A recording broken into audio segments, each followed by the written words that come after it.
ಸದ್ದಿಲ್ಲದೆ ಯತೀಂದ್ರ ಅವರು master plan ಅನ್ನು ಮಾಡ್ತಾ ಇದ್ದಾರಾ, ಏನಾದರೂ ತಂತ್ರಗಾರಿಕೆಯನ್ನು ಮಾಡ್ತಾ ಇದ್ದಾರಾ ಡಾಕ್ಟರ್ ಯತೀಂದ್ರ? ಯಾಕೆಂತಂದರೆ ಅಸಮಾಧಾನಿತರನ್ನ ಭೇಟಿ ಮಾಡ್ತಿರುವಂತಹ ಸಿದ್ದು ಪುತ್ರ ಯಾರ್ಯಾರು ಅಸಮಾಧಾನಿತರಿದ್ದಾರೆ ಅವರನ್ನು ಭೇಟಿ ಮಾಡ್ತಾ ಇದ್ದಾರೆ. ಅಪ್ಪನ ಮೇಲೆ ಮುನಿಸಿಕೊಂಡವರ ಮೇಲೆ ಮಗನ ಕಣ್ಣು ಅನ್ನುವಂಥದ್ದು ಈಗ ಬಿದ್ದಿದೆ. ಅಹಿಂದ ನಾಯಕರನ್ನ ಒಗ್ಗೂಡಿಸ್ತಾ ಇದ್ದಾರಾ ಯತೀಂದ್ರ ಅವರು ಅನ್ನುವಂತಹ ವಿಚಾರಗಳು ಈಗ ಬೆಳಕಿಗೆ ಬರ್ತಾ ಇದೆ. ಇತ್ತೀಚೆಗಷ್ಟೇ H C Mahadevappa, K Venkatesh ಅವರನ್ನ ಭೇಟಿ ಮಾಡಿದ್ದಾರೆ ಯತೀಂದ್ರ. ಅಸಮಾಧಾನಿತರನ್ನ ಭೇಟಿಯಾಗಿ ಅವರೊಟ್ಟಿಗೆ ಕೆಲ ಕಾಲ ಚರ್ಚೆ ಮಾಡಿದಾರಂತೆ. ಇದೀಗ ಸತೀಶ್ ಜಾರಕಿಹೊಳಿ ಭೇಟಿ ಮಾಡಿದ್ದಾರೆ ಯತೀಂದ್ರ ಸಿದ್ದು ಪುತ್ರ ಅನ್ನುವಂತಹ ವಿಚಾರಗಳು ಕೇಳಿಬರ್ತಾ ಇದೆ. ಸರ್ಕಾರಿ ನಿವಾಸದಲ್ಲಿ ಜಾರಕಿಹೊಳಿ ಭೇಟಿಯನ್ನ ಮಾಡಿ ಚರ್ಚೆಯನ್ನ ಮಾಡಿದಾರಂತೆ. ಜಾರಕಿಹೊಳಿ ಸಿದ್ದರಾಮಯ್ಯ ವಿರುದ್ಧ ಮುನಿಸಿಕೊಂಡವರ ಯಾರ್ಯಾರಿದ್ದಾರೋ ಎಸ್ಪೆಷಲಿ ಸಾಹುಕಾರರು ಅವರನ್ನು ಭೇಟಿ ಮಾಡಿದ್ದಾರೆ. ಸಿಎಂ ಸಿದ್ದರಾಮಯ್ಯ ಅವರ ಮೇಲೆ ಯಾರ್ಯಾರು ವೈಮನಸ್ಸು ಪಟ್ಟುಕೊಂಡಿದ್ದಾರೋ ಅವರನ್ನು ಭೇಟಿ ಮಾಡಿದ್ದಾರೆ. ಗೊಂದಲಕ್ಕೆ ತೆರೆಯುವಂತಹ ಪ್ರಯತ್ನದಲ್ಲಿ ಈಗ ಯತೀಂದ್ರ ಇದ್ದಾರೆ. ಅದರದ್ದೇ ಕಸರತ್ತು ಅನ್ನುವಂಥದ್ದು ನಡೀತಾ ಇದೆ. ಎಲ್ಲರನ್ನೂ ಕೂಡ ವಿಶ್ವಾಸಕ್ಕೆ ತೆಗೆದುಕೊಳ್ಳುವಂತಹ ಕಾರ್ಯದಲ್ಲಿ ಯತೀಂದ್ರ ಅವರಿದ್ದಾರೆ. ಅಹಿಂದ ಸಮಾವೇಶಕ್ಕೂ ಮುನ್ನ ಇವರೆಲ್ಲರನ್ನೂ ಒಗ್ಗೂಡಿಸುವಂತಹ ಕೆಲಸವನ್ನು ಡಾಕ್ಟರ್ ಸಾಹೇಬರು ಮಾಡ್ತಾ ಇದ್ದಾರೆ. ಅಹಿಂದ ಮತ್ತಷ್ಟು ಬಲಪಡಿಸಲು ಈಗ ಯತೀಂದ್ರ ಬಿಗ್ ಪ್ಲಾನ್ ಅನ್ನು ಮಾಡಿಕೊಂಡಿದ್ದಾರೆ. ಡಿ ಕೆ ಶಿವಕುಮಾರ್ ಅವರ ಸಚಿವ ಸಂಪುಟದಲ್ಲಿ 2.0ನಲ್ಲಿ ಕೆಲ ಸೀನಿಯರ್ಸ್ ಲೀಡರ್ಸ್ಗಳಿಗೆ ಮಂತ್ರಿ ಸ್ಥಾನ ಬರುತ್ತೆ ಅನ್ನುವಂತಹ ವಿಚಾರಗಳು ಕೇಳಿ ಬರ್ತಾ ಇತ್ತು.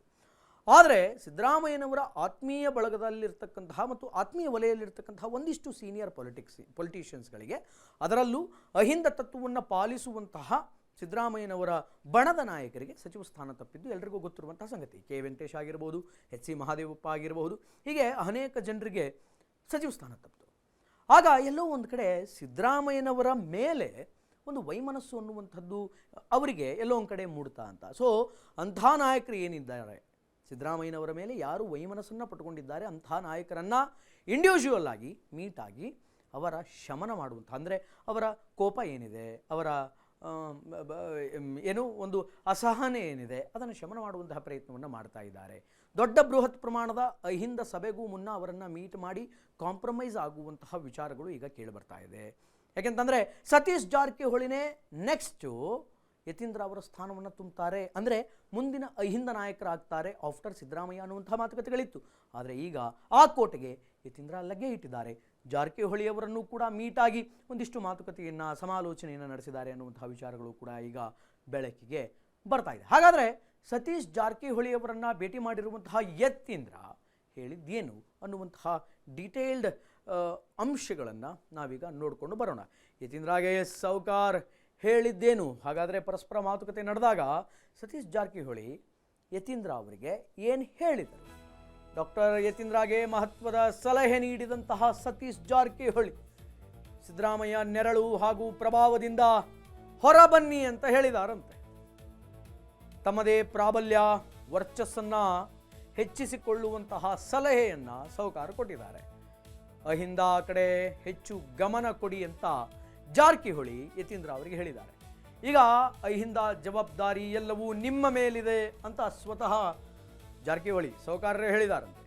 ಮಂತ್ರಿಗಿರಿ ಸಿಗದೆ ಯಾರ್ಯಾರು ಮುನಿಸ್ಕೊಂಡಿದ್ದಾರೆ ಅವರನ್ನು ಭೇಟಿ ಮಾಡಿ ಒಂದ್ಸಲ ಒಗ್ಗೂಡಿಸಿ ಅಂತ ಮಹತ್ವದ ಸಲಹೆಯನ್ನು ಜಾರಕಿಹೊಳಿ ರೈಟ್ ಈಗ ಯತೀಂದ್ರ ಅವರಿಗೆ ಕೊಟ್ಟಿದ್ದಾರೆ. ಜಾರಕಿಹೊಳಿ ಹೇಳ್ತಾ ಇರೋದು ಏನು ಅಂತಂದರೆ, ನಿಮ್ಮ ತಂದೆಯ ನೆರಳಿಂದ ಹೊರಗಡೆ ಬನ್ನಿ ಸಾಕು. ನಿಮ್ಮ ತಂದೆಯ ಒಂದು ಪವರಿಂದ ಅಥವಾ ಅವರ ವರ್ಚಸ್ಸಿಂದ ನೀವು ಪಾಲಿಟಿಕ್ಸಿಗೆ ಬಂದಾಯಿತು, ಮಂತ್ರಿ ಸ್ಥಾನವನ್ನು ಪಡೆದುಕೊಂಡಾಯಿತು. ಈಗ ನೀವು ನಿಮ್ಮ ತಂದೆಯ ನೆರಳಲ್ಲಿರೋದು ಉತ್ತಮ ಅಲ್ಲ. ನಿಮ್ಮ ತಂದೆಯ ನಂತರ ಈಗ ನೀವು ಅಹಿಂದ ನಾಯಕರಾಗಬೇಕು ಅಂತ ಜಾರಕಿಹೊಳಿಯವರೇ ಯತೀಂದ್ರ ಅವರಿಗೆ ಹೇಳಿದರಂತೆ. ನಿಮ್ಮ ತಂದೆಯವರ ಮೇಲೆ ಯಾರ್ಯಾರು ಮುನಿಸಿಕೊಂಡಿದ್ದಾರೆ, ಸಚಿವ ಸ್ಥಾನ ಸಿಗೋದಕ್ಕೆ ಸಿದ್ದರಾಮಯ್ಯನವರ ಮೊರೆ ಹೋದದ್ದಂತರೂ ಸತ್ಯ ಕೆಲ ನಾಯಕರು, ಆದರೆ ಅವರಿಗೆ ಯಾರ್ಯಾರಿಗೆ ಸಚಿವ ಸ್ಥಾನ ಸಿಕ್ಕಿಲ್ಲ, ಯಾರ್ಯಾರು ನಿಮ್ಮ ತಂದೆಯ ಮೇಲೆ ವೈಮನಸ್ಸನ್ನು ಮೂಡಿಸ್ಕೊಂಡಿದ್ದಾರೆ, ಕೋಪ ಮಾಡ್ಕೊಂಡಿದ್ದಾರೆ, ಬೇಜಾರಾಗಿದ್ದಾರೆ, ಅವರನ್ನು ಮೀಟ್ ಮಾಡಿ ಒಂದು ಸಲ ಅವ್ರ ಜೊತೆ ಮಾತುಕತೆ ನಡೆಸಿ ಅಹಿಂದ ನಾಯಕರಾಗಿ ನೀವು ಹೊರಹೊಮ್ಮಬೇಕು. ಆದ್ದರಿಂದ ಎಲ್ಲ ಅಹಿಂದ ನಾಯಕರನ್ನು ನೀವು ಒಗ್ಗೂಡಿಸಬೇಕು ಅನ್ನುವಂತಹ ಸಲಹೆಯನ್ನು ಜಾರಕಿಹೊಳಿಯವರು ಯತೀಂದ್ರ ಅವರಿಗೆ ಕೊಟ್ಟಿದ್ದಾರಂತೆ. ಎಸ್, ಇನ್ನು ಇದಕ್ಕೆ ಸಂಬಂಧಪಟ್ಟಂತೆ ಒನ್ ಮೋರ್ ಬ್ರೇಕಿಂಗ್ ಇದೆ, ಅದನ್ನು ನೋಡ್ಕೊಂಬರೋಣ. ಯತೀಂದ್ರ ಅವರ ಅಹಿಂದ ಹೋರಾಟಕ್ಕೆ ನಿಜವಾಗಲೂ ಸಿದ್ದರಾಮಯ್ಯನವರು ಪ್ರೇರಣೆಯಾದ್ರ ಅನ್ನುವಂತಹ ಪ್ರಶ್ನೆಗಳು ಕೂಡ ವ್ಯಕ್ತವಾಗ್ತಾ ಇದೆ. ಚೆಕ್ ಇಟ್ ಔಟ್ ಅದೇನು ಅಂತ. ಪ್ರೇರಣೆಯಾದ್ರ ನಿಜವಾಗ್ಲೂ ಸಿದ್ದರಾಮಯ್ಯನವರು ಯತೀಂದ್ರ ಅವರ ಅಹಿಂದ ಹೋರಾಟಕ್ಕೆ ಇನ್ಸ್ಪಿರೇಷನ್ ಆಗಿದ್ರ? ಅಹಿಂದ ಹೋರಾಟಕ್ಕೆ ಯತೀಂದ್ರನೇ ವಾರಸುದಾರರಾಗ್ತಾರಾ ಅನ್ನುವಂತಹ ಪ್ರಶ್ನೆಗಳು ಕೂಡ ಕಾಡ್ತಾ ಇದೆ. ಅಹಿಂದ ಚಳವಳಿ ಮುಂದುವರಿಸ್ತೀರಾ ಎಂಬುವಂತಹ ಪ್ರಶ್ನೆಗೆ ಸಿದ್ದರಾಮಯ್ಯ ಉತ್ತರವನ್ನು ಕೊಟ್ಟಿದ್ದಾರೆ. ಅಹಿಂದ ಚಳುವಳಿ ಮುಂದುವರಿಯಲಿದೆ ಅಂತ ಸ್ವತಃ ಸಿದ್ದರಾಮಯ್ಯ ಹೇಳಿದರು. ಸೆಪ್ಟೆಂಬರ್ನಲ್ಲಿ ಅಹಿಂದ ಸಮಾವೇಶದಲ್ಲಿ ನಾನು ಭಾಗಿಯಾಗ್ತೇನೆ ಅನ್ನುವಂತಹ ಮಾತನ್ನು ಕೂಡ ಮಾಜಿ ಸಿಎಂ ಸಿದ್ದು ಹೇಳಿದರು. ರಾಜ್ಯದ ಹಿಂದುಳಿದ ಜಾತಿಗಳ ಒಕ್ಕೂಟದಿಂದ ಅಹಿಂದ ಚಳುವಳಿ ಎನ್ನುವಂಥದ್ದು ನಡೆಯುತ್ತೆ. ಈ ಅಹಿಂದ ಚಳುವಳಿಗೆ ಈಗ 20ನೇ ವರ್ಷ ತುಂಬ್ತಾ ಇದೆ. ಈ ಸಮಾವೇಶದಲ್ಲಿ ನಾನು ಭಾಗಿಯಾಗ್ತೀನಿ ಅಂತ ಸಿದ್ದರಾಮಯ್ಯನವರು ಬಹಳ ಸ್ಪಷ್ಟವಾಗಿ ತಿಳಿಸಿದರು. ಮಗನನ್ನ ಅಹಿಂದ ಉತ್ತರಾಧಿಕಾರಿಯನ್ನಾಗಿ ಸಿದ್ದರಾಮಯ್ಯನವರು ಮಾಡ್ತಾರಾ? ಯತೀಂದ್ರ ಅವರೇ ಮುಂದಿನ ಅಹಿಂದ ನಾಯಕರು ಅಂತ ಅಫಿಷಿಯಲ್ ಆಗಿ ಅನೌನ್ಸ್ ಮಾಡ್ತಾರಾ ಸಿದ್ದರಾಮಯ್ಯ? ಅಥವಾ ಕಾರ್ಯವೈಖರಿಯ ಮೂಲಕ ಮುಂದಿನ ಅಹಿಂದ ನಾಯಕರು ಯತೀಂದ್ರನೇ ಅನ್ನುವಂತಹ ಒಂದು ಪೊಲಿಟಿಕಲ್ ಎನ್ವಿರಾನ್ಮೆಂಟನ್ನು ಸೃಷ್ಟಿ ಮಾಡ್ತಾರಾ? ಕಾದು ನೋಡಬೇಕಾಗಿದೆ.